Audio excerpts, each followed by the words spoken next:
Hello cookies, welcome back to our YouTube channel Neetu and Nikki. So last వ్లాగ్లో నేను Murudeshwara temple గురించి చెప్పాను. ఈ వ్లాగ్కి వచ్చేసరికి నేను గోకర్ణలో ఉండే మహాబలేశ్వర టెంపుల్ గురించి చెప్తాను.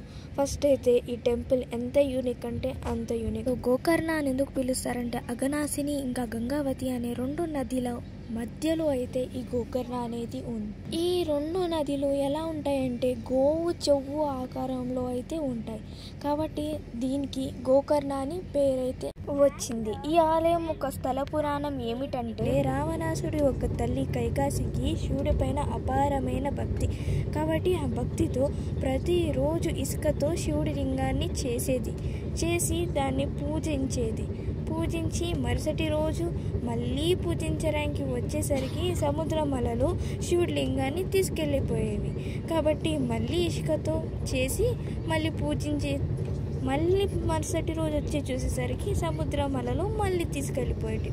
కాబట్టి ఒకరోజు రావణాసుడు తన తల్లి ఒక శపథం చేస్తాడు. అదేమిటంటే నేను స్వయంగా కైలాసంకి వెళ్ళి ఆ పరమశివుడినే నీ దగ్గరికి తీసుకొస్తాను అని చెప్తారు. ఇచ్చిన మాట ప్రకారమే కైలాసంకి వెళ్ళి ఘోరమైన తపస్సుని ఆరంభిస్తాడు.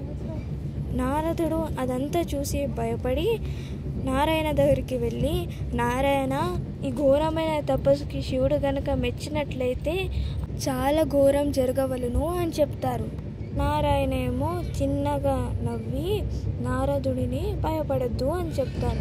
ఇక్కడేమో రావణాసుడు ఎంత ప్రయత్నం చేసిన శివుడు మెచ్చకపోయేసరికి రావణాసుడు కైలాసాన్ని ఎత్తేస్తాడు.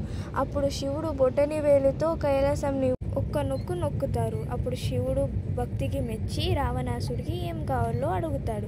అప్పుడు నారాయణుడి మాయకి లొంగి రావణాసుడు పక్కనే ఉన్న పార్వతీదేవి కావాలి అని అడుగుతారు. అప్పుడు శివుడు, సరే నువ్వు వెళ్ళు, నీ వెనకే పార్వతీదేవి వస్తుంది, కానీ ఒకటి గుర్తుంచుకో, పార్వతీదేవి వెనకే వస్తుంది, కానీ నువ్వు పార్వతీదేవి వెనుక చూడకూడదు, చూసినట్లయితే పార్వతీదేవి అక్కడే ఆగిపోతుంది అని చెప్తారు. అప్పుడు దారిలో నారదుడు వచ్చి, ఇంత భయంకరమైన స్త్రీని ఎక్కడికి తీసుకెళ్తున్నావు రావణాసుడా అని అంటే, రావణాసుడు ఇంత భయంకరమైన స్త్రీయా, కాదు, సుందరమైన స్త్రీ లంకలో ఉండాలని తీసుకెళ్తున్నానని చెప్తే, నువ్వే ఒకసారి చూడు అని అంటే చూసేసరికి కాళికామాత ఉంటుంది. రావణాసుడికి అర్థమవుతుంది పార్వతీదేవిని కాదు కాళికామాతని ఇచ్చాడు శివుడు. పార్వతీదేవిని వెతుక్కుంటూ పాతాళ లోకంకి వెళ్తాడు రావణాసుడు. అప్పుడు మండోదరిని చూసి మండోదరినే పార్వతీదేవి అని భావిస్తూ పెళ్లి చేసుకొని లంకని తీసుకెళ్తాడు. లంకకి తీసుకెళ్ళినాక రావణాసుడు తల్లి కైకాసి అడుగుతుంది, శివుడు లింగం ఎక్కడ రావణ అని అంటే, అప్పుడు రావణాసుడికి అర్థమవుతుంది నేను పెద్ద మాయలో చిక్కుకున్నాను అని. అప్పుడు మళ్ళీ ఘోరమైన తపస్సుని ఆరంభిస్తాడు రావణాసుడు. ఈసారి ఎంత ప్రయత్నించినా శివుడు రాకపోయేసరికి తన 10 తలలో నుంచి ఒక్కొక్క తలని నరుక్కుంటూ వస్తాడు రావణాసుడు.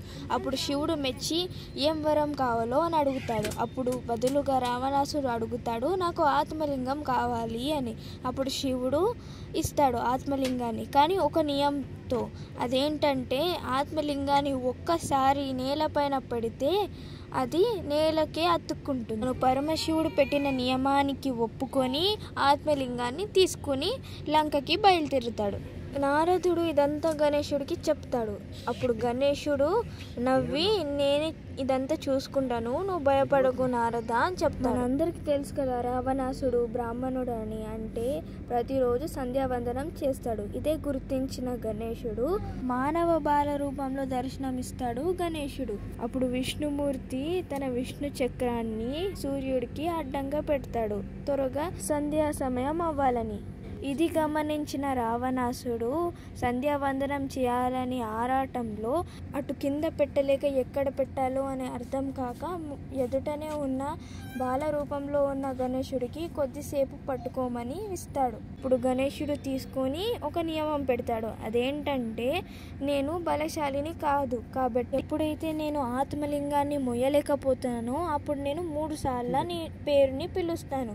3వసారి పిలిచినా నువ్వు రాకపోయేసరికి నేను నేలకి పెట్టేస్తాను. అలా ఎప్పుడైతే రావణాసుడు సంధ్యావందనం చేయడానికి వెళుతాడో చిన్నిగా గణేశుడు రావణ రావణ రావణను 3 సార్లు పిలిచి నేలకి పెట్టేస్తాడు ఆత్మలింగాన్ని. అది గుర్తించిన రావణాసుడు పరిగెత్తుకుంటూ వచ్చి గణేశుడు తలని కోపంగా చూసి ఒక మొట్టకాయ ఇస్తాడు. ఇప్పటికీ ఆలయంలో అలానే మనం గణేశుడిని దర్శించవచ్చు. ఆత్మలింగాన్ని బయటికి లాగే ప్రయత్నంలో రావణాసుడు విఫలం చెందుతాడు. ఇదే ఆలయం యొక్క స్థల పురాణం. దర్శనం అయితే చాలా బాగా జరిగింది. కుకీస్ పక్కనే చాలా షాపింగ్ చేయడానికి ఉన్నాయి. మీరు కూడా ఇక్కడికి వచ్చి చాలా ఎంజాయ్ చేయొచ్చు. గుడి నుంచి బీచ్కి వెళ్ళే దారిలో చుట్టుపక్కనైతే చాలా స్పైసెస్ షాప్స్ ఉన్నాయి ఫ్రెండ్స్. ఇక్కడైతే డిఫరెంట్ టైప్స్ ఆఫ్ స్పైసెస్ అయితే ఉన్నాయి. ఇదే ఫ్రెండ్స్ గోకర్ణ బీచ్. ఈ వీడియో మీకు నచ్చినట్లయితే please like, share and subscribe to our channel Neetu and Nikki. ఇలాంటి వ్లాగ్స్ నేను మరి ఎన్నో తీస్తాను మీకోసం.